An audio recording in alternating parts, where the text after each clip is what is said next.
Item number 10 on the agenda, the review of the draft development agreement and for the Bob Hope Airport. I continue to be troubled, and I'm going to come to the point, I guess I'm going to say, I just outright oppose this whole idea that we're playing all of these different games with the inspection and the building powers and the building authority.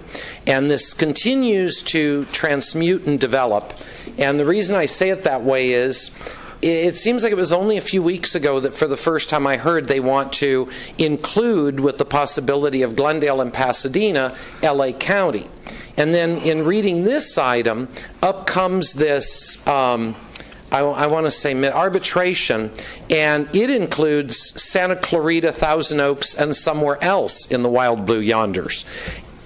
I don't understand what this is all about, other than I was very troubled the last time this came as an agenda item when, I believe it was Mr. Prescott, it might have been Ms. Albano, I'm not sure which one, made the comment that, well, the airport on this wants to make sure everything remains administrative. And that comment really troubles me, because that everything remains administrative, for those of you who remember, and to let those of you who don't remember know, was the very problem we had with the NBC master plan.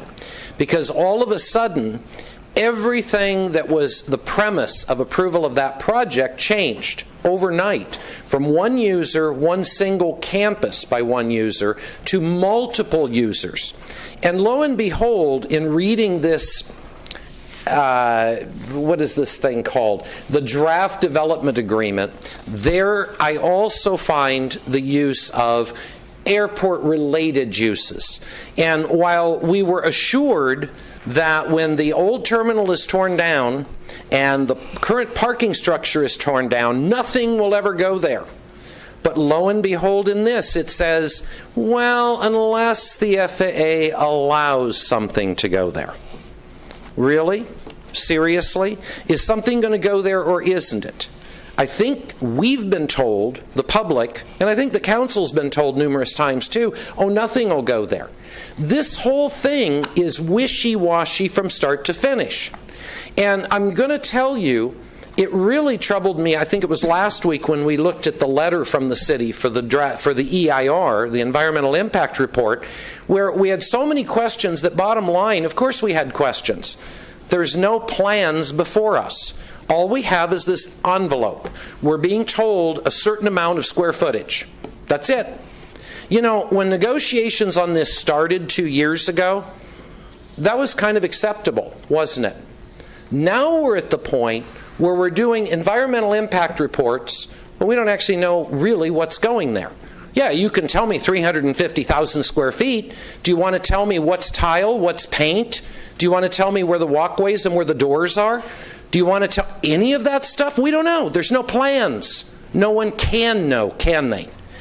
You know, we've listened to residents complain on one hand where we've had projects approved and basically architects, developers, owners, whoever does it, it varies I guess, have totally veered from the plans. And it's kind of easy to spot, isn't it? Because we have the approved plans, and you know what, guys, this wasn't it. What are you guys doing here? In this case, we're moving all of this forward, and we have no plans. One of the most hilarious things to me in that EIR and our comments on it was that we had no idea what the VOCs would be from paint. Well, how can you? We don't even know what will be painted because we don't even have plans for what's being built. It's kind of ludicrous, isn't it? Now let's take it to the next level. When you talk about $400 million to build it, correct? Don't most of you in your experience find, of course government can be a little bit overbloated, but generally speaking, in order to know the cost of construction, its materials doubled, that's the labor. In most cases, on say a home rebuild, a home remodel. Well, how do you know even that when you don't know what your materials are because you don't have plans? But this hokey thing, which continues to develop and now proposes arbitration to Thousand Oaks and God knows where else in the far blue yonder, is what we're ready to put forward to the people of Burbank. Well, I'm going to tell you, I will vocally oppose it because it has nothing definite in it, period. Thank you. Mr.